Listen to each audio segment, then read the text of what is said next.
ಇವತ್ತಿನ ಜನ್ರೇಷನಲ್ಲಿ ಈ ಆನ್ಲೈನ್ ಮ್ಯಾಟ್ರಿಮೋನೀಸ್, ಆನ್ಲೈನ್ ಡೇಟಿಂಗ್ ಆ್ಯಪ್ಸ್ ಇವೆಲ್ಲ ತುಂಬಾ ಪಾಪ್ಯುಲರ್ ಆ್ಯಂಡ್ ಎಲ್ಲರೂ ಯೂಸ್ ಮಾಡ್ಕೊಳ್ತಿದ್ದಾರೆ ಅನ್ನೋದು ನಮಗೆ ಗೊತ್ತು.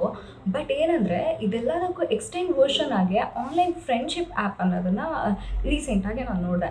ಅಫ್ಕೋರ್ಸ್ ಇದು ಲಾಂಚ್ ಆಗಿ ತುಂಬ ದಿನಗಳೇ ಆದ್ರೂ ಇತ್ತೀಚಿನ ದಿನದಲ್ಲಿ ತುಂಬಾ ಫೇಮಸ್ ಆಗ್ತಿದೆ. ತುಂಬ ಇನ್ಫ್ಲೂಯೆನ್ಸರ್ಸ್ ಯಾರೆಲ್ಲ ಅಂದರೆ ತುಂಬ ಇಂಪಾರ್ಟೆಂಟ್ ಪಾಪ್ಯುಲರ್ ಫಿಗರ್ಸ್ ಇರ್ತಾರೆ ಅವರೆಲ್ಲನೂ ಕೂಡ ಇದನ್ನು ಪ್ರಮೋಟ್ ಮಾಡ್ತಿದ್ದಾರೆ. ಸೊ ಈ ವಿಡಿಯೋ ಬಂದು ಇದನ್ನು ಇನ್ಫ್ಲೂಯೆನ್ಸ್ ಮಾಡೋಕ್ಕೋ ಅಥವಾ ಈ ಆ್ಯಪ್ ಬಗ್ಗೆ ಇರುವಂಥ ಸ್ಪೆಸಿಫಿಕೇಷನ್ ಹೇಳೋದಲ್ಲ, ಬದಲಿಗೆ ಇದನ್ನೊಂದು ರೀತಿ ಡಿಫೈನ್ ಮಾಡೋ ರೀತಿಯಲ್ಲಿ ಇರುತ್ತೆ ಈ ವಿಡಿಯೋ. ಸೊ ಇದೆಲ್ಲ ಸೊಸೈಟಿಗೆ ಎಷ್ಟು ಹಾರ್ಮ್ಫುಲ್ ಈ ರೀತಿಯಾದ ಆ್ಯಪ್ ಅಪ್ಲಿಕೇಶನ್ಸ್ ಅನ್ನೋದನ್ನು ಮತ್ತು ಈ ಆ್ಯಪ್ ಹೇಗೆ ವರ್ಕ್ ಆಗುತ್ತೆ ಅನ್ನೋದನ್ನು ಓವರ್ ಆಲ್ ವ್ಯೂ ಪಾಯಿಂಟ್ನ ಇವತ್ತಿನ ವಿಡಿಯೋದಲ್ಲಿ ನಾವು ನೋಡ್ತಾ ಇದ್ದೀವಿ. So let's get start. Bhanu Pratap, Harshavardhan, Hardik Bansal ಅನ್ನೋ 3 ಫ್ರೆಂಡ್ಸ್ ಈ ಫ್ರೆಂಡ್ ಆ್ಯಪ್ನ 2019 ಲಾಂಚ್ ಮಾಡ್ತಾರೆ. ಇದಕ್ಕೆ ಮುಂಚೆವರೆಗೂ ಕೂಡ ತುಂಬ ಡೇಟಿಂಗ್ ಆ್ಯಪ್ಸ್ ಮತ್ತು ಮ್ಯಾಟ್ರಿಮೋನಿಯಲ್ ಆ್ಯಪ್ಸ್ ಎಲ್ಲ ತುಂಬ ಫೇಮಸ್ ಇದ್ರೂ ಕೂಡ ಈ ಆ್ಯಪ್ ಸ್ವಲ್ಪ ಡಿಫ್ರೆಂಟ್ ಆಗಿರುತ್ತೆ. ಆ್ಯಂಡ್ ಇದರ ಫುಲ್ ಸ್ಟ್ರಕ್ಚರ್ನ ನಾವು ನೋಡಿದಾಗ ಅಂದರೆ ಈ ಆ್ಯಪ್ ವರ್ಕಿಂಗ್ ಸ್ಟ್ರಕ್ಚರಿಗಿಂತ ತುಂಬಾ ಇಂಪಾರ್ಟೆಂಟ್ ಏನಪ್ಪ ಅಂತಂದರೆ ಇದನ್ನು ಅವರು ಮಾರ್ಕೆಟಿಂಗ್ ಮಾಡಿರೋವಂಥ ರೀತಿ. ಯಾಕಂದರೆ ಎಲ್ಲ ಇನ್ಫ್ಲುಯೆನ್ಸರ್ಸನ್ನು ಹೇಳ್ಕೊಟ್ಟಂಗೆ ಯಾವ ರೀತಿಯಲ್ಲಿ ಇದನ್ನು ಹೇಳ್ತಾರೆ ಅಂತಂದರೆ ಇದೊಂದು ರೀತಿ ನಿಮಗೆ ಪಾರ್ಟ್ ಟೈಮ್ ಜಾಬ್ ಥರ ಇರುತ್ತೆ. ಆ್ಯಂಡ್ ಕಾಲೇಜ್ ಗೋಯಿಂಗ್ ಗರ್ಲ್ಸ್ ಆಗಿರ್ಬೋದು ಅಥವಾ house wives, especially house wives ಆಗಿರ್ಬೋದು, ಇದೆಲ್ಲ ನಿಮಗೊಂದು ರೀತಿ ಪಾಕೆಟ್ ಮನಿ ಥರ ನಿಮಗೆ ಇದರಲ್ಲಿ ದುಡ್ಡು ಸಿಗುತ್ತೆ. ಲೈಕ್ ನೀವು ನಾರ್ಮಲಾಗಿ ಫ್ರೆಂಡ್ಸ್ ಜೊತೆ ಚಾಟು ಮಾಡ್ಬೋದು, ನೀವು ಟೈಮ್ ಪಾಸ್ ಮಾಡ್ಬೋದು ಅದರಲ್ಲಿ, ಬಟ್ ಸ್ಟಿಲ್ ನಿಮಗೆ ಮನಿನೂ ವಿತ್ಡ್ರಾ ಮಾಡ್ಕೋಬೋದು, ಅದರಿಂದ ನಿಮಗೆ ದುಡ್ಡು ಸಿಗುತ್ತೆ ಅನ್ನೋ ರೀತಿಯಲ್ಲಿ ಇದೊಂದು ರೀತಿ ಪಾರ್ಟ್ ಟೈಮ್ ಜಾಬ್ ಅಂತ ಪ್ರಮೋಟ್ ಮಾಡ್ತಾರೆ. ಬಟ್ ಇದು ಪಾರ್ಟ್ ಟೈಮ್ ಜಾಬ್ ಮಾತ್ರ, ಎಲ್ಲರೂ ಇದನ್ನು ಈಗ ಯೂಸ್ ಮಾಡ್ಕೋಬೋದಾ ಅನ್ನೋದನ್ನು ನೋಡಿದ್ರೆ ಅದೇ ಇಲ್ಲಿ ಟ್ವಿಸ್ಟು. ಏನಪ್ಪ ಅಂತಂದರೆ ಈ ಆ್ಯಪ್ನ ಇವ್ರು ಮಾರ್ಕೆಟಿಂಗ್ ಮಾಡೋ ರೀತಿನೇ ಹೀಗೆ. ಈ ಆ್ಯಪ್ ಯಾವ ರೀತಿಯಲ್ಲಿ ಡಿಸೈನ್ ಆಗಿರುತ್ತೆ ಅಂದರೆ ಬೇಸಿಕಲಿ ಇದರಲ್ಲಿ ಆಡಿಯೋ ಕಾಲ್ ಅಥವಾ ವಿಡಿಯೋ ಕಾಲ್ ಮಾಡ್ಬೋದು. ಸೊ ಸ್ಟ್ರೇಂಜರ್ಸ್ ಜೊತೆ ನಾವು ಕನೆಕ್ಟ್ ಮಾಡಿ ಮಾತಾಡ್ಕೊಳ್ಬೋದು. ಆ್ಯಂಡ್ ಈ ಆ್ಯಪಲ್ಲಿ ಅಂದರೆ ಫೀಮೇಲ್ ಆಗಿ ಗರ್ಲ್ಸ್ ಇದರಲ್ಲಿ ಎಂಟರ್ ಆಗ್ತಿದ್ದಾರೆ, ವಿಮೆನ್ಸ್ ಇದರಲ್ಲಿ ಎಂಟರ್ ಆಗ್ತಿದ್ದಾರೆ ಅಂದಾಗ ಆಬ್ವಿಯಸ್ಲಿ ಇವ್ರು ಮಾರ್ಕೆಟಿಂಗ್ ಮಾಡೋ ರೀತಿಯಲ್ಲೇ ಈಗ 9 ಮಿನಿಟ್ಸ್, 10 ಮಿನಿಟ್ಸ್ ಮಾತಾಡ್ತಿದ್ದಾರೆ, 15 ಮಿನಿಟ್ಸ್ ಮಾತಾಡ್ತಿದ್ದಾರೆ, ಹಾಫ್ ಆನ್ ಅವರ್ ಮಾತಾಡ್ತಿದ್ದಾರೆ, ಆಡಿಯೋ ಕಾಲಿಗೆ ಬೇರೆ, ವಿಡಿಯೋ ಕಾಲಿಗೆ ಬೇರೆ ಅಂತ ಅವರಿಗೆ ಅಲ್ಲಿ ಸಮ್ ಗಿಫ್ಟ್ ಅಥವಾ ಸ್ಟಿಕ್ಕರ್ಸ್ ಆ ಥರ ಏನೋ ಶೇರ್ ಮಾಡ್ಕೊಳ್ತಾರೆ. ಆ ರೀತಿ ಮಾಡೋದನ್ನೆಲ್ಲ ಅವ್ರು ಸ್ಟೋರ್ ಮಾಡಿಟ್ಟು ಅದನ್ನು ಕಾಯಿನ್ಸಾಗಿ ಏನೋ ಕನ್ವರ್ಟ್ ಮಾಡಿ ಮತ್ತು ಅದನ್ನು ಅಂದರೆ ನಮ್ಮ ರಿಯಲ್ ಮನಿಗೂ ಕನ್ವರ್ಟ್ ಮಾಡ್ಕೊಳ್ಬೋದು ಅನ್ನೋ ರೀತಿಯಲ್ಲಿ ಇದನ್ನು ಮಾರ್ಕೆಟಿಂಗ್ ಮಾಡಿದ್ರೆ. ಆ್ಯಂಡ್ ಅದು ಅದೇ ರೀತಿಯಲ್ಲಿ ವರ್ಕ್ ಆಗುತ್ತೆ. ಸೊ ಪಾರ್ಟ್ ಟೈಮ್ ಜಾಬ್ ಅಂತ ಅಂದರೆ ಇದನ್ನು ಮೆನ್ಸು ಮಾಡ್ಬೋದು ಅಂತ ನೋಡಿದ್ರೆ ಅದೇ ಇಲ್ಲ. ಯಾಕಪ್ಪ ಅಂತಂದರೆ ಈ ಆ್ಯಪಲ್ಲಿ ವಿಮೆನ್ಸ್ ಹೇಗೆ ಅರ್ನ್ ಮಾಡ್ಬೋದು, ಮೆನ್ಸ್ ಅದೇ ರೀತಿ ಸ್ಪೆಂಡ್ ಮಾಡಬೇಕಾಗತ್ತೆ. ಅಂದರೆ ಈಗ ಈ ಅಪ್ಲಿಕೇಶನಲ್ಲಿ ನಾನು ಹೇಳ್ದಾಗೆ ಒಂದು 15 ಮಿನಿಟ್ಸ್ ಮಾತಾಡಬೇಕು ನೀವು, ಅಥವಾ ಒಂದು 30 ಮಿನಿಟ್ಸ್ ಮಾತಾಡಬೇಕು. ಆಡಿಯೋ ಕಾಲಿಗೆ ಸಪ್ರೇಟ್, ವಿಡಿಯೋ ಕಾಲಿಗೆ ಸಪ್ರೇಟ್ ಅಂತ ಪ್ರತಿಯೊಂದೂ ನೀವು ಆಲ್ರೆಡಿ ಸ್ಪೆಂಡ್ ಮಾಡಿ ಕೆಲವೊಂದು ಕಾಯಿನ್ಸ್ನ ಅಂದರೆ ರಿಯಲ್ ಮನಿನೇ ನೀವು ಸ್ಪೆಂಡ್ ಮಾಡಿ, ಅದರಲ್ಲಿ ಯಾವುದೋ ಒಂದು ಫೇಕ್ ಮನಿ ಥರ ಕೊಡ್ತಾರೆ, ಅದನ್ನು ಹಿಡ್ಕೊಂಡು ನೀವು ಸ್ಪೆಂಡ್ ಮಾಡಿ ನೀವು ಕಾಲ್ಸ್ ಮಾತಾಡಬೇಕಾಗತ್ತೆ. ಅದ್ರ ಮಧ್ಯದಲ್ಲಿ ಈಗ ನೀವು ಯಾರ ಹತ್ರನೂ ಮಾತಾಡ್ತಿರ್ತೀರಾ ಅಂದಾಗ ಈಗ ಆಲ್ಮೋಸ್ಟ್ ಲೈಕ್ ಎಮೋಜಿಸ್ ಥರ ಅನಿಸುತ್ತೆ. ಲೈಕ್ ಆಯಿತಾ, ನಾವು ವಾಟ್ಸಪ್ಪಲ್ಲೆಲ್ಲ ಎಮೋಜಿಸ್ ಅಥವಾ ಗಿಫ್ಟ್ ಎಲ್ಲ ನಾವು ಶೇರ್ ಮಾಡಲ್ಲ, ಆ ರೀತಿಯಲ್ಲಿ ನೀವು ಅಲ್ಲಿ ಶೇರ್ ಮಾಡ್ಬೋದು. ಇದನ್ನು ಯಾರು ತುಂಬ ಕಲೆಕ್ಟ್ ಮಾಡ್ಕೊಂಡಿರ್ತಾರೆ, ಆ ಕಡೆ ವಿಮೆನ್ಸ್ ಯಾರು ಮಾತಾಡೋರು ಯಾರು ಕಲೆಕ್ಟ್ ಮಾಡ್ಕೊಂಡಿರ್ತಾರೋ ಅವರಿಗೆ ಜಾಸ್ತಿ ಮನೀಸ್ ಬರುತ್ತೆ. ಈ ರೀತಿಯಲ್ಲಿ ಈ ಆ್ಯಪ್ ಬಂದು ರನ್ ಆಗ್ತಾ ಇದೆ. ಜಸ್ಟ್ ಇಮ್ಯಾಜಿನ್ ಇದರ ಬೇಸ್ ಸ್ಕೋರ್ನ ನೀವು ಅರ್ಥ ಮಾಡ್ಕೊಳ್ಳಿ. ನಾನು ಇಷ್ಟೆಲ್ಲ ಲಾಂಗ್ ಆಗಿ ಹೇಳಿದ್ರು ಬೇಸ್ ಸ್ಕೋರ್ ಅರ್ಥ ಮಾಡ್ಕೊಳ್ಳಿ. ಸೊ ವಿಮೆನ್ಸ್ ಈ ಅಪ್ಲಿಕೇಶನಲ್ಲಿ ಮಾತಾಡೋದಕ್ಕೋಸ್ಕರ ಹಣ ಗಳಿಸ್ತಾ ಇದ್ದಾರೆ. ಆ್ಯಂಡ್ ಇದೇ ಅಪ್ಲಿಕೇಶನಲ್ಲಿ ಮಾತಾಡೋದಕ್ಕೋಸ್ಕರ ಮೆನ್ಸ್ ಬಂದು ಅವ್ರ ಹಣನ ಖರ್ಚು ಮಾಡ್ತಿದ್ದಾರೆ. ಸೊ ಇದೆಲ್ಲದು ಯಾವ ರೀತಿಯಲ್ಲಿ ಸೌಂಡ್ ಆಗುತ್ತೆ ಅಂತ ಸ್ವಲ್ಪ ಯೋಚನೆ ಮಾಡಿ ನೋಡಿ. ಇದರ ಬೇಸ್ ಸ್ಕೋರ್ ಹೇಗೆ ವರ್ಕ್ ಆಗುತ್ತಪ್ಪ ಅಂತಂದರೆ ಆಲ್ಮೋಸ್ಟ್ ಲೈಕ್ ರಿಯಲ್ ಲೈಫ್ ಅಲ್ವಾ. ಮೆನ್ಸ್ ಬಂದ್ಬಿಟ್ಟು ಅಲ್ಲೇನೋ ದುಡ್ಡು ಹಾಕಿ ಮತ್ತು ಅವರ ಪ್ಲೆಜರಿಗೋಸ್ಕರ ಅಥವಾ ಅವರ ಒಂದು ಟೈಮ್ ಪಾಸಿಗೋಸ್ಕರ ಅವ್ರು ಮಾತಾಡೋದ್ರಿಂದ ಈ ಕಡೆ ವಿಮೆನ್ಸ್ ಅದರಿಂದ ಬೆನಿಫಿಟ್ಸ್ನ ತೊಗೊಳ್ತಾ ಇದ್ದಾರೆ. ಸೊ ಇದೆಲ್ಲ ಯಾಕೆ ಇಷ್ಟು ಎಕ್ಸಾಜರೇಟ್ ಮಾಡಿ ನಾವು ಥಿಂಕ್ ಮಾಡಬೇಕು ಅಥವಾ ಯಾಕೆ ಇಷ್ಟೆಲ್ಲ ಓವರ್ ಥಿಂಕ್ ಮಾಡಬೇಕು ಅಂತ ನಿಮಗೆ ಅನಿಸ್ಬೋದು. ಬಟ್ ಇದು ಆಲ್ಮೋಸ್ಟ್ ಲೈಕ್ ಇದರಲ್ಲಿ ಬರೋ ವಿಡಿಯೋ ಕಾಲ್ಸ್ ಆಪ್ಷನ್ ಇರಲಿ, ಬಿಕಾಸ್ ಯಾವುದೋ ಒಂದು ಸ್ಟ್ರೇಂಜರ್ಸ್ ಜೊತೆಲಿ ನಾವು ಮಾತಾಡಬೇಕು ಅನ್ನೋ ಅವಶ್ಯಕತೆನೇ ಇಲ್ಲ. ಅದನ್ನು ಬಿಟ್ಟು ಅಂದರೆ ಯಾವುದೋ ಒಂದು ಫಾರ್ ಎಕ್ಸಾಂಪಲ್ ಒಂದು ನೀಡ್ ಇರಬೇಕು ಅಥವಾ ಏನೋ ಒಂದು ಪರ್ಪಸ್ ಇರಬೇಕಲ್ವಾ, ಒಂದು ಕಮ್ಯುನಿಕೇಷನ್ ಒಂದು ಸ್ಟ್ರೇಂಜರ್ಸ್ ಜೊತೆ ಇದೆ ಅಂದಾಗ ಯಾವುದೋ ಒಂದು ಪರ್ಟಿಕ್ಯುಲರ್ ಒಂದು ಕಾಸಿಗೋಸ್ಕರ ಇರಬೇಕು ಅಥವಾ ಏನೋ ಒಂದು ಕಂಟೆಂಟ್ಗೋಸ್ಕರ ಇರಬೇಕು. ಅದು ಯಾವುದೂ ಇಲ್ಲ ಅಂತಂದರೆ ಜಸ್ಟ್ ಬಿಕಾಸ್ ನಾನು ಸುಮ್ಮನೆ ಫೋನ್ ಆನ್ ಮಾಡ್ತೀನಿ, ಯಾರೋ ಒಬ್ರು ರ್ಯಾಂಡಮ್ ಮ್ಯಾಚ್ ಸಿಗುತ್ತೆ, ನಾನು ಅವ್ರ ಜೊತೆ ಮಾತಾಡ್ತೀನಿ, ಕಂಟೆಂಟ್ ಏನೂ ಇಲ್ಲ, ಜಸ್ಟ್ ಲೈಕ್ ಮಾತಾಡ್ತೀನಿ ಅನ್ನೋವಾಗ ಆ್ಯಂಡ್ ಅದರಿಂದ ನನಗೆ ದುಡ್ಡು ಬರ್ತಿದೆ ಅಂತ ಅಂದಾಗ ಆಬ್ವಿಯಸ್ಲಿ ಇದು ನಮ್ಮ ಸೊಸೈಟಿನ ಆಗಿರಲಿ ಅಥವಾ ಇದನ್ನು ಪ್ರಮೋಟ್ ಮಾಡ್ತಿದ್ದಾರೆ ಅಲ್ವಾ. ಲೈಕ್ ಯಂಗ್ಸ್ಟರ್ಸ್ ಇದರಿಂದ ಪಾಕೆಟ್ ಮನಿ ತೊಗೋಬೋದು ಅಥವಾ ವಿಮೆನ್ಸ್ ಇದರಿಂದ ಬೆನಿಫಿಟ್ಸ್ ತೊಗೋಬೋದು, ಲೈಕ್ ಹೌಸ್ ವೈಫ್ಸ್ ಎಲ್ಲ ಅಂತ. ಸೊ ಇದು ಯಾವ ರೀತಿಯಲ್ಲಿ ಒಂದು ಪ್ರಾಪರ್ ಆಗಿರೋ ಒಂದು ಜಾಬ್ನ ಇವ್ರು ಪ್ರಮೋಟ್ ಮಾಡ್ತಿದ್ದಾರೆ ಅಲ್ವಾ. ಸೊ ಈ ರೀತಿಯಲ್ಲಿ ನಾವು ಇದನ್ನು ಯೋಚನೆ ಮಾಡಬೇಕಾಗತ್ತೆ. ಆ್ಯಂಡ್ ಇದು ಯಾಕೆ ಇದಿಷ್ಟು ದೊಡ್ಡ ವಿಷಯನ ಅವರ ಬೆನಿಫಿಟ್ ಅವ್ರವ್ರ ಇಂಟ್ರೆಸ್ಟ್ ಇದು, ಅವ್ರು ಮಾತಾಡಿದ್ರೆ ಮಾತಾಡ್ಬೋದು, ಇಲ್ಲ ಅಂದರೆ ಇಲ್ಲ ಅವ್ರು ಯೂಸ್ ಮಾಡಿದರೆ ಯೂಸ್ ಮಾಡ್ಬೋದು ಅಂತ ನಿಮಗೆ ಅನ್ನಿಸ್ಬೋದು. ಬಟ್ ಗೈಸ್ ಮೇಯ್ನಾಗಿ ಹೇಳ್ತೀನಿ ನೋಡಿ, ಈಗ ಇದನ್ನು ಮೆಜಾರಿಟಿ ಯೂಸ್ ಮಾಡಿ ಈಗ ಆಲ್ರೆಡಿ ಈ ಅಪ್ಲಿಕೇಶನ್ನ ಪ್ಲೇಸ್ಟೋರಲ್ಲೇ ಅವೈಲೇಬಲ್ ಇದೆ ಅಂತಲೂ ಅವ್ರು ಪ್ರಮೋಟ್ ಮಾಡ್ತಾರೆ. ಆ್ಯಂಡ್ ಆಫ್ಕೋರ್ಸ್ ಇದೆ ಪ್ಲೇಸ್ಟೋರಲ್ಲಿದೆ. ಪ್ಲೇಸ್ಟೋರಲ್ಲಿ ಇದನ್ನು 1 crore plus and something downloads ಆಗಿದೆ ಅನ್ನೋ ಥರ ಅದರಲ್ಲಿ ಶೋ ಆಗುತ್ತೆ. ಸೊ 1 crore ಪ್ಲಸ್ ಅಂದರೆ ಅದು ತುಂಬ ಕಡಿಮೆ ಪಾಪ್ಯುಲೇಷನ್ ಅಂತ ಅನ್ನಿಸ್ಬೋದು ನಿಮಗೆ, ನಮ್ಮ ಇಂಡಿಯನ್ ಪಾಪ್ಯುಲೇಷನಿಗೆ ತುಂಬ ಕಡಿಮೆ ಕ್ವಾಂಟಿಟಿ ಅಂತ ನಿಮ್ಗೆ ಅನ್ನಿಸ್ಬೋದು. ಬಟ್ ಯೋಚನೆ ಮಾಡಿ ನೋಡಿ, ಇದೆಲ್ಲ ಎಷ್ಟು ಬಿಗ್ ಅಜೆಂಡಾ ಅಂತ ನಾವಿಲ್ಲಿ ಯೋಚನೆ ಮಾಡಬೇಕಾಗತ್ತೆ. ಯಾಕೆ ಅಂದರೆ ಇದ್ರ ಮುಂಚೆನೂ ನಾವು ತುಂಬ ವೀಡಿಯೋಸಲ್ಲಿ ನಾವು ಮಾತಾಡಿದ್ವಿ, ಲೈಕ್ ಸೋಷಿಯಲ್ ಡ್ರಿಂಕಿಂಗ್ ಬಗ್ಗೆ ನಾವು ಮಾತಾಡಿದಾಗ ಆಗಿರ್ಬೋದು, ಅಥವಾ ಟೂ ಮಚ್ ಆಫ್ ಇಂಡಿವಿಜುವಲಿಸಮ್ ಆದರೆ ನಮ್ಗೆ ಏನಾಗುತ್ತೆ ಅನ್ನೋದನ್ನು ನಾವು ಮಾತಾಡಿದ್ವಿ. ಈ ಕಾರ್ಪೊರೇಟ್ ಸ್ಟ್ರಾಟಜೀಸ್ ಅಜೆಂಡಾಸ್ ಏನಂತ ಮಾತಾಡಿದ್ವಿ. ಹೋಮೋಸೆಕ್ಷುಯಾಲಿಟಿ ನಮ್ಮ ಸೊಸೈಟಿನ ಯಾವ ರೀತಿಯಲ್ಲಿ ಹಾರ್ಮ್ ಮಾಡ್ಬೋದು ಅಂತ ಮಾತಾಡಿದ್ವಿ. ಸೊ ಇದೆಲ್ಲ ಅದು ಇಂಟರ್ ಕನೆಕ್ಟೆಡ್. ಅದೇ ರೀತಿಯಲ್ಲಿ ಈ ಅಪ್ಲಿಕೇಶನ್ ಕೂಡ, ನಾನು ಈ ಅಪ್ಲಿಕೇಶನ್ನ ಪಿಕ್ ಮಾಡಿ ಪರ್ಟಿಕ್ಯುಲರ್ಲಿ ಯಾಕೆ ಮಾತಾಡ್ತಿದ್ದೀನಿ ಅನ್ನೋದು ಕೂಡ ಅದೇ ಉದ್ದೇಶಕ್ಕೆ. ಇದೇ ಎಕ್ಸ್ಟೆಂಡ್ ಆಗ್ತಾ ಹೋದಂಗೆ ಇದರ ಪರಿಣಾಮ ಅನ್ನೋದೇನಿದೆ ಅದು ತುಂಬಾ ಮೈಂಡ್ ಬ್ಲೋಯಿಂಗ್ ಆಗಿದೆ.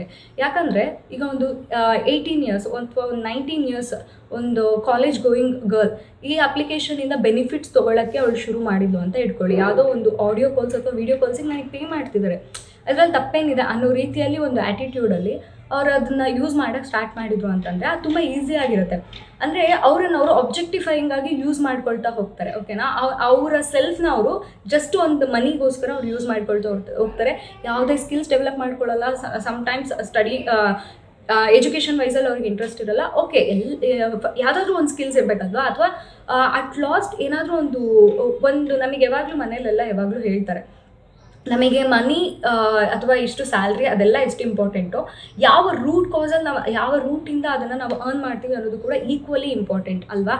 ಸೊ ಆ ಒಂದು ರೂಟ್ ಕಾಸ್ನೇ ಇವರು ಸೀರಿಯಸ್ಸಾಗಿ ತೊಗೊಳ್ಳೋದಿಲ್ಲ. ಆ ರೀತಿಯಲ್ಲಿ ಆಗ್ತಾ ಹೋಗುತ್ತೆ. ಒಂದು 25-30 ಏಜಲ್ಲಿ ಅವ್ರಿಗೆ ಅದು ತಪ್ಪು ಅಂತ ಅನಿಸಿದ್ರು ಕೂಡ ಅವ್ರಿಗೆ ಯಾವುದೋ ಸ್ಕಿಲ್ಸ್ ಇರಲ್ಲ, ಅವ್ರು ಎಲ್ಲ ಟೈಮ್ನು ವೇಸ್ಟ್ ಮಾಡ್ಕೊಂಡಿರ್ತಾರೆ. ಸೊ ಫೋರ್ಸ್ಫುಲಿ ಅವರು ಅದೇ ರೀತಿಯಾದ ಒಂದು ಇಂಡಸ್ಟ್ರಿ ಇರಬೇಕಾಗತ್ತೆ. ಆ್ಯಂಡ್ ಇದು ಯಾವುದೆಲ್ಲ ಕಾನ್ಸಿಕ್ವೆನ್ಸಸ್ನ ಈ ರೀತಿಯಾದ ಅಪ್ಲಿಕೇಶನ್ಸ್ ಯೂಶ್ವಲಿ ಮಾಡುತ್ತೆ ಅಂತಂದರೆ, ಈ ಪ್ರಾಸ್ಟಿಟ್ಯೂಷನ್ ಅಥವಾ ಆನ್ಲೈನ್ ಪ್ರಾಸ್ಟಿಟ್ಯೂಷನ್ ಅಂತ ನಾವೇನಿರ್ಬೋದು ಅದನ್ನು ಪಾರ್ನೋಗ್ರಫಿನ ತುಂಬಾ ಡೆವಲಪ್ ಮಾಡುತ್ತೆ. ಆ್ಯಂಡ್ ಅದರಲ್ಲ ಈಗ ಇಟ್ಸ್ ಇಂಡೈರೆಕ್ಟ್ಲಿ ಲೈಕ್ ಹೇಗಪ್ಪ ಅಂತಂದರೆ, ಈ ರೀತಿಯಾದ ಒಂದು ವಿಷಯ ತಪ್ಪು ಅನ್ನೋರನ್ನ ನಾವು ಈ ಪಾರ್ನೋಗ್ರಫಿಗೆ ಆ್ಯಕ್ಟ್ ಮಾಡೋಕ್ಕೋ ಅಥವಾ ಅದನ್ನು ನೋಡೋದಕ್ಕೋ ನಾವು ಪ್ರಮೋಟ್ ಮಾಡೋಕ್ಕೆ ಕಷ್ಟ. ಬಟ್ ಅದು ಸ್ವಲ್ಪ ಕ್ಯಾಶುವಲ್ ಅನ್ನೋ ರೀತಿಯಾದ ಒಂದು ನಾರ್ಮಲೈಸ್ ಬಿಹೇವಿಯರ್ ಅನ್ನೋ ರೀತಿಯಲ್ಲಿ ಇವ್ರು ನಮ್ಮನ್ನು ಡೆವಲಪ್ ಮಾಡಿಬಿಟ್ರು ಅಂತಂದರೆ ಸ್ವಲ್ಪ ಮಟ್ಟಿಗೆ ಅದು ಸ್ವಲ್ಪ ಅವ್ರಿಗೆ ಸುಲಭ ಆಗಿಬಿಡತ್ತೆ. ಅದೇ ಸ್ಟ್ರಾಟಜಿ ಮೇಲೆ ಇದೆಲ್ಲ ವರ್ಕ್ ಆಗ್ತಾ ಇರೋದು. ಆ್ಯಂಡ್ ಜಸ್ಟ್ ಇಮ್ಯಾಜಿನ್ ಮಾಡಿ ನೋಡಿ. ಆ್ಯಂಡ್ ಇದರ ರಿವ್ಯೂಸ್ನ ಕೂಡ ನಾನು ನೋಡಿದೆ ಯೂಟ್ಯೂಬಲ್ಲಿ. ಓಕೆನಾ, ಅಂದರೆ ಬೇರೆ ಲ್ಯಾಂಗ್ವೇಜಸಲ್ಲಿ ವಿತ್ ಸಬ್ ಟೈಟಲ್ ಇದೆಲ್ಲ ಇದೆ. ಆ್ಯಂಡ್ ನೀವು ಟೈಮ್ ಇತ್ತು ಅಂತಂದರೆ ಅದನ್ನು ಸ್ವಲ್ಪ ನೋಡಿ. ಈ ರೀತಿಯಲ್ಲಿ ಆ ರಿವ್ಯೂಸಲ್ಲೆಲ್ಲ ಕೂಡ ಹೇಗೆ ಹೇಳ್ತಾರೆ ಅಂತಂದರೆ, ವಿಮೆನ್ಸ್ ಯಾರ್ಯಾರು ಮಾತಾಡ್ತಾರೆ ಅಂದರೆ ಮ್ಯಾರಿಡ್ ವಿಮೆನ್ಸು, ನೀವು ಈ ಅಪ್ಲಿಕೇಶನ್ ಯೂಸ್ ಮಾಡೋದು ನಿಮ್ಮ ಫ್ಯಾಮಿಲಿಯಲ್ಲಿ ಗೊತ್ತಿದೆಯಾ ಅಥವಾ ನಿಮ್ಮ ಹಸ್ಬೆಂಡಿಗೆ ಗೊತ್ತಿದೆಯಾ ಅಂತ ಕೇಳಿದರೆ ಅವ್ರು ಅಯ್ಯೋ ಇಲ್ಲ ಅದೆಲ್ಲ ಗೊತ್ತಿಲ್ಲ ಅವರಿಗೆ ಅನ್ನೋ ರೀತಿಯಲ್ಲೇ ಹೇಳ್ತಾರೆ. ತುಂಬ ಹೈಡ್ ಮಾಡಿ ಯೂಸ್ ಮಾಡ್ತಿದ್ದಾರೆ. ಅಂದರೆ ಅವ್ರಿಗೆ ಗೊತ್ತಿದೆ ಇದು ಆ್ಯಕ್ಚುಲಿ ಒಂದು ಫ್ಯಾಮಿಲಿ ಸ್ಟ್ರಕ್ಚರ್ಗೆ ಸೂಟಬಲ್ ಅಲ್ಲ ಅನ್ನೋದು. ಬಟ್ ಸ್ಟಿಲ್ ಅವ್ರು ಅದನ್ನು ಯೂಸ್ ಮಾಡ್ತಿದ್ದಾರೆ ಬಿಕಾಸ್ ಇದನ್ನು ಮಾರ್ಕೆಟಿಂಗ್ ಮಾಡಿರೋ ರೀತಿ ಆ ರೀತಿಯಲ್ಲಿದೆ. ಅಂದರೆ ನೀವು ಇದರಿಂದ ಅರ್ನ್ ಮಾಡ್ಬೋದು ಅನ್ನೋ ರೀತಿಯಲ್ಲಿ ಮಾರ್ಕೆಟಿಂಗ್ ಏನು ಮಾಡಿರ್ತಾರೆ. ಅದು ತುಂಬ ಈಸಿ ಅಂದರೆ ತುಂಬ ಈಸಿ ವೇ ಟು ಅರ್ನ್ ಅಲ್ವಾ.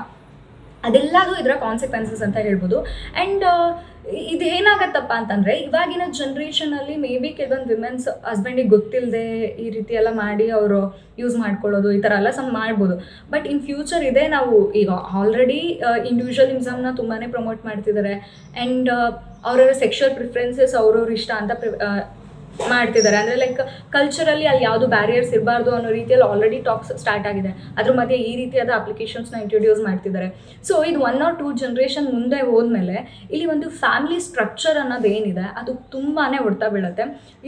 ಯಾಕಂದರೆ ಇದು ಆಗಲ್ಲ ಅಂತ ನಾವು ಅಂದ್ಕೊಳ್ಳೋಂಗೆ ಇಲ್ಲ. ಯಾಕಂದರೆ ಈ ಕಾರ್ಪೊರೇಟ್ ಬಂದಮೇಲೆ ಅಥವಾ ಈ ರೀತಿಯಾದ ಇಂಡಿವಿಜುವಲಿಸಮ್ನ ಅಥವಾ ಈ ಬೇರೆ ಬೇರೆ ಸಿಟೀಸಲ್ಲಿ ಅವಾಗವಾಗ ಟ್ರಾನ್ಸ್ಫರ್ ಮಾಡಿ ಬೇರೆ ಸಿಟಿಲಿ ಹೋಗಿ ನಾವು ವರ್ಕ್ ಮಾಡಬೇಕು, ಲೈಕ್ ನಮ್ಮ ಕಂಫರ್ಟ್ ಝೋನಿಂದ ಹೊರಗೆ ಬರಬೇಕು, ಒಂದೇ ಸಿಟಿಯಲ್ಲಿ ಲೀವ್ ಮಾಡಬಾರ್ದು, ಬೇರೆ ಸಿಟಿಯಲ್ಲಿ ಹೋಗಿ ಲೀವ್ ಮಾಡಿ ಆ ಚಾಲೆಂಜಿಂಗ್ ಲೈಫ್ನ ನಾವು ಹ್ಯಾಂಡಲ್ ಮಾಡಿದ್ರೇ ಯು ವಾನ್ ಅನ್ನೋ ರೀತಿಯಲ್ಲಿ ನಮ್ಮನ್ನು ಮೋಟಿವೇಟ್ ಮಾಡಿ ನಮ್ಮ ಈ ಜಾಯಿಂಟ್ ಫ್ಯಾಮಿಲಿ ಸ್ಟ್ರಕ್ಚರ್ನ ಆಲ್ರೆಡಿ ಹೊಡೆದು ಬಿಟ್ಟಿದ್ದಾರೆ. ಯಾರು ಈಗ ಜಾಯಿಂಟ್ ಫ್ಯಾಮಿಲಿ ಇಲ್ಲವೇ ಇಲ್ಲ, ತುಂಬ ಕಡಿಮೆ ಪರ್ಸೆಂಟೇಜ್ ಅಲ್ವಾ.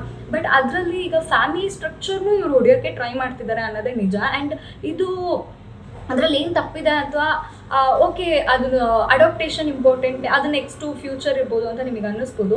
ಬಟ್ ಫ್ಯಾಮಿಲಿ ಸ್ಟ್ರಕ್ಚರ್ ಎಷ್ಟು ಇಂಪಾರ್ಟೆಂಟ್ ಅಂತ ಅಂದರೆ, ಈಗ ಎಲ್ಲರೂ ಆ್ಯಕ್ಚುಲಿ ಈ ಕಲ್ಚರ್ ನಮಗೆ ಇದು ವರ್ಕ್ ಆಗ್ತಿದೆ, ಇದನ್ನು ನಾವು ಆಲ್ರೆಡಿ ಮಾತಾಡಿದ್ವಿ. ಈಗ ಈ ರೀತಿಯಾದ ಒಂದು ಸಿಸ್ಟಮ್ ನಮಗೆ ವರ್ಕ್ ಆಗ್ತಿದೆ ಅಥವಾ ಇದೇ ಸರಿ ಅನ್ನೋ ರೀತಿಯಲ್ಲಿದ್ದರೆ, ಇದನ್ನು ಆಲ್ರೆಡಿ ಅಡಾಪ್ಟ್ ಮಾಡ್ಕೊಂಡಿರೋ ಕಂಟ್ರೀಸ್ ಬಂದು ತುಂಬ ಪೀಸ್ಫುಲ್ ಆಗಿರಬೇಕಿತ್ತು ಅಲ್ವಾ? ಅಂದರೆ ಅವ್ರು ತುಂಬ ಸಕ್ಸಸ್ಫುಲಿ ಇರಬೇಕಿತ್ತು. ಬಟ್ ಆಗಿಲ್ಲ. ಆ್ಯಕ್ಚುಲಿ ಅವರೇ ನಮ್ಮನ್ನು ಕಾಪಿ ಮಾಡ್ತಿದ್ದಾರೆ. ಈಗ ನಾರ್ಮಲ್ ಫ್ಯಾಮಿಲಿ ಸ್ಟ್ರಕ್ಚರಲ್ಲಿ ಇರಬೇಕು ಅಂತ ಅವರು ನಮ್ಮನ್ನು ಕಾಪಿ ಮಾಡ್ತಿದ್ದಾರೆ. ಆ್ಯಂಡ್ ಎಷ್ಟು ಕಲ್ಚರಲ್ಲಿ ಒಂದು ಸ್ಟ್ರಕ್ಚರ್ನ ನಾವು ಹಾಕೊಂಡು ಅದರಲ್ಲಿ ಇರೋದು ತುಂಬ ಎಷ್ಟು ಇಂಪಾರ್ಟೆಂಟ್ ಅನ್ನೋದನ್ನು ಈಗ ಅವರು ಅಲ್ಲಿ ಟೀಚ್ ಮಾಡ್ತಿದ್ದಾರೆ ತುಂಬ ಫಾರಿನ್ ಕಂಟ್ರೀಸಲ್ಲಿ. ನಾವು ಈಗ ಅಂದರೆ ನಮ್ಮ ಕಣ್ಮುಂದೆ ಇದೆ ಅಲ್ವಾ? ಈಗ ಹೀಗಿದ್ದರೆ ಫ್ಯೂಚರ್ ಹೀಗಾಗತ್ತೆ ಅನ್ನೋದು ಕಣ್ಮುಂದೆನೇ ಇದೆ. ತುಂಬ ಬೇರೆ ಕಂಟ್ರೀಸಲ್ಲೂ ಆಪ್ಷನ್ಸೇ ಬೇಡ, ಇನ್ಕ್ಲೂಡಿಂಗ್ ಅಮೇರಿಕಾ. ಇವಾಗ ಏನಾಗಿದೆ, ಈಗ ಹೋಮೋಸೆಕ್ಷುಯಾಲಿಟಿನ ಅವ್ರು ತುಂಬ ಪ್ರಮೋಟ್ ಮಾಡಿದ್ರು ಒಂದು ಟೈಮಲ್ಲಿ. ಇವಾಗ ಅದು ಅಲ್ಲಿ ಜೆಂಡರೇ ಅವರಿಗೆ ಕನ್ಫ್ಯೂಸ್ ಆಗೋ ಸ್ಟೇಟಲ್ಲಿದ್ದಾರೆ. ತುಂಬ ಪ್ರೊಟೆಸ್ಟ್ ನಡೆಯುತ್ತೆ, ಆಗಿಂದಾಗ ಪ್ರೊಟೆಸ್ಟ್ ನಡೆಯುತ್ತೆ ಅಲ್ಲಿ. ಅಂದರೆ ಹೋಮೋಸೆಕ್ಷುಯಾಲಿಟಿ ಫಾರ್ ಆಗಿ ಅಗೇನ್ಸ್ಟ್ ಆಗಿ ಅಂತ ಅಲ್ಲಿ ಪ್ರೊಟೆಸ್ಟ್ ನಡೆಯುತ್ತೆ. ಫ್ಯಾಮಿಲಿ ಸ್ಟ್ರಕ್ಚರೆಲ್ಲ ಏನು ಇಂಪಾರ್ಟೆಂಟ್ ಇಲ್ಲ, ಅವ್ರವ್ರ ಇಷ್ಟ ಅಂತ ಅವ್ರು ಪ್ರಮೋಟ್ ಮಾಡಿದ್ರು. ಈಗ ಅಗೈನ್ ಫ್ಯಾಮಿಲಿ ಸ್ಟ್ರಕ್ಚರಲ್ಲಿ ಇರೋದು ಎಷ್ಟು ಇಂಪಾರ್ಟೆಂಟ್ ಅಂತ ಅವ್ರಿಗೆ ಎಲ್ಲಿ ಪ್ರೊಟೆಸ್ಟ್ ನಡೀತಾ ಇದೆ. ಸೊ ಇಷ್ಟೆಲ್ಲ ಎಲ್ಲ ಕಂಟ್ರೀಸೂ ಅದರಿಂದ ಹೊರಗೆ ಬರ್ತಾ ಇರೋ ಹೀಲಿಂಗ್ ಪೀರಿಯಡಲ್ಲಿ ಇದ್ದಾರೆ ಆ್ಯಕ್ಚುಲಿ ತುಂಬ ಕಂಟ್ರೀಸು. ಬಟ್ ನಾವು ಮತ್ತೆ ಹೋಗಿ ಅವರನ್ನೆಲ್ಲೋ ಯಾವುದೋ ವೆಸ್ಟ್ ಕಂಟ್ರೀಸ್ನ ನಾವು ಫಾಲೋ ಮಾಡ್ಕೊಂಡು ಮತ್ತೆ ನಾವು ಅದಕ್ಕೆ ಇಳಿತಾ ಇದ್ದೀವಿ. ಆ್ಯಂಡ್ ನಮ್ಮ ಇಂಡಿಯಾದ ಬಿಗ್ಗೆಸ್ಟ್ ಸ್ಟ್ರೆಂತ್, ಇಂಡಿಯಾ ಆ್ಯಂಡ್ ಈ ನಮ್ಮ ಏಷ್ಯನ್ ಕಂಟ್ರೀಸ್ ಯಾವುದಿದೆ ಎಲ್ಲದೂ ಅಷ್ಟೇ, ನಮ್ಮ ಬಿಗ್ಗೆಸ್ಟ್ ಸ್ಟ್ರೆಂತೇ ನಮ್ಮ ಫ್ಯಾಮಿಲಿ ಸ್ಟ್ರಕ್ಚರ್. ಅಂದರೆ ನಿಮ್ಮ ಸರ್ಕಲಲ್ಲೇ ಕೂಡ ನೀವು ಒಂದು ಕ್ವೆಶನ್ಸ್ ಅಂದರೆ ಜಸ್ಟ್ ಥಿಂಕ್ ಮಾಡಿ ನೋಡಿ, ಯಾರು ಈ ರೀತಿ ಒಂದು ತುಂಬ ಮಲ್ಟಿಪಲ್ ರಿಲೇಷನ್ಶಿಪ್ಪಲ್ಲಿ ಇದ್ದಿರೋರು ಅಥವಾ ತುಂಬ ಜನದ ಜೊತೆ ಏಕ್ದಮ್ ಒಂದೇ ಟೈಮಲ್ಲಿ ಕಾಂಟ್ಯಾಕ್ಟಲ್ಲಿ ಇರೋ ಅಂತ, ಅಂದರೆ ಈ ಥರ ಲವ್ ರಿಲೇಷನ್ಶಿಪ್ಪಲ್ಲಿರೋರು ನೀವು ಅಬ್ಸರ್ವ್ ಮಾಡಿ ನೋಡಿ, ಅಥವಾ ಯಾವುದಾದ್ರೂ ಒಬ್ಬರು ಲಾಯಲ್ ರಿಲೇಷನ್ಶಿಪ್ಪಲ್ಲಿರೋರು ಅಬ್ಸರ್ವ್ ಮಾಡಿ ನೋಡಿ. ಯಾರು ಅಂದರೆ ಎಲ್ಲ ಫೀಲ್ಡಲ್ಲೂ ಗ್ರೋತ್ ಆಗ್ತಿರೋರು ಯಾರು, ಅಥವಾ ಮೆಂಟಲಿ ತುಂಬ ಪೀಸ್ ಇರೋರು ಯಾರು ಅನ್ನೋ ಒಂದು ಡಿಫ್ರೆನ್ಸ್ನ ನೀವೇ ಅಲ್ಲಿ ಅಬ್ಸರ್ವ್ ಮಾಡ್ಬೋದು ಆ ಕಂಡೀಷನ್ಸ್ನ. ಆ್ಯಂಡ್ ಏನಾಗ್ಬಿಡತ್ತೆ ಅಂತಂದರೆ, ಈ ವೆಸ್ಟರ್ನ್ ಕಲ್ಚರ್ ಇನ್ಫ್ಲೂಯೆನ್ಸ್ ಅನ್ನೋದು ಕೆಲವೊಂದು ಟೈಮಲ್ಲಿ ಓಕೆ, ಅಂದರೆ ನಾವು ಚೈಲ್ಡ್ಹುಡ್ಡಲ್ಲಿ ಇದ್ದಾಗ ಐ ಥಿಂಕ್ ಆ ವೆಸ್ಟರ್ನ್ ಕಲ್ಚರ್ ಇನ್ಫ್ಲೂಯೆನ್ಸ್ ಯಾವ ರೀತಿಯಲ್ಲಿ ಆಗ್ತಿತ್ತು ಅಂತಂದರೆ ತುಂಬ ಟೆಕ್ನಾಲಜಿಕಲಿ ಇತ್ತು ಅಥವಾ ಒಂದು ಸೈಂಟಿಫಿಕಲಿ ಇತ್ತು. ನಮಗೆಲ್ಲ ಅಂದರೆ ಅಲ್ಲಿ ನೋಡಿ ಅದನ್ನು ಕಂಡುಹಿಡಿದ್ರು, ಇದನ್ನು ಮಾಡಿದ್ರು, ಈ ರೀತಿಯಾದ ಎಕ್ಸಾಂಪಲ್ಸ್ನ ಕೊಡ್ತಿರ್ತಾರೆ ಯೂಶ್ವಲಿ. ಆ ರೀತಿಯಾದ ಇನ್ಫ್ಲೂಯೆನ್ಸ್ಗಳು ಆಗ್ತಿದ್ವು. ಬಟ್ ಈಗ ಏನಾಗ್ತಿದೆ ಅಂತಂದರೆ ಕಂಪ್ಲೀಟ್ಲಿ ಲೈಫ್ ಸ್ಟೈಲ್ ಇನ್ಫ್ಲೂಯೆನ್ಸ್ ಅಂತ ಹೇಳ್ತಾರೆ, ಆ ರೀತಿಯಲ್ಲಿ ಆಗ್ತಿದೆ. ಅಂದರೆ ಅವ್ರು ನೋಡಿ ಇಷ್ಟು ಮದುವೆ ಮಾಡ್ಕೊಳ್ತಾ ಇದ್ದಾರೆ, ಅವರ ಪರ್ಸ್ನಲ್ ಲೈಫ್ ಹೀಗಿದೆ, ಅವ್ರು ಎಷ್ಟು ಜನರ ಜೊತೆ ಇರ್ತಾರೆ, ಅಥವಾ ಪ್ರೈವೇಟ್ ಲೈಫ್ ಹೇಗಿದೆ, ಅವ್ರ ಪೇರೆಂಟ್ಸ್ ಟುವರ್ಡ್ಸ್ ಹೇಗಿರ್ತಾರೆ, ಅವ್ರ ವರ್ಕ್ ಲೈಫ್ ಹೇಗಿದೆ, ಯಾವ ಸಿಟಿಲಿದ್ದಾರೆ, ಎಷ್ಟು ಲಕ್ಸುರಿ, ಈ ರೀತಿಯಾದ ವಿಷಯಗಳನ್ನು ಪ್ರಮೋಟ್ ಮಾಡ್ತಿದ್ದಾರೆ. ಸೊ ಟೆಕ್ನಾಲಜಿಕಲ್ ಇನ್ಫ್ಲೂಯೆನ್ಸ್ಗೂ ಲೈಫ್ ಸ್ಟೈಲ್ ಇನ್ಫ್ಲೂಯೆನ್ಸ್ಗೂ ತುಂಬಾ ಡಿಫ್ರೆನ್ಸ್ ಇದೆ. ಟೆಕ್ನಾಲಜಿಕಲ್ ಇನ್ಫ್ಲೂಯೆನ್ಸ್ ಆಗ್ತಿದೆ ಅನ್ನುವಾಗ ನಮಗೆ ಅದರಿಂದ ಯಾವುದು ಹಾರ್ಮ್ ಇಲ್ಲ. ಆ್ಯಕ್ಚುಲಿ ನಾವು ಅದನ್ನು ನೋಡಿ ಕಲ್ತ್ರೆ ನಾವು ಸ್ವಲ್ಪ ಅಪ್ಗ್ರೇಡ್ ಆಗ್ತೀವಿ. ಬಟ್ ಈ ಲೈಫ್ ಸ್ಟೈಲ್ ಇನ್ಫ್ಲೂಯೆನ್ಸ್ ಏನಾಗ್ಬಿಡುತ್ತೆ ಅಂತಂದರೆ, ನಮ್ಮ ಕಲ್ಚರಲ್ ನಾರ್ಮ್ಸಿಗೆ ಕೆಲವೊಂದು ಅಪೋಸ್ ಆಗಿರುತ್ತೆ, ಅದನ್ನು ನಾವು ಫಾಲೋ ಮಾಡಿಬಿಡ್ತೀವಿ ಕೆಲವೊಂದು ಸರಿ.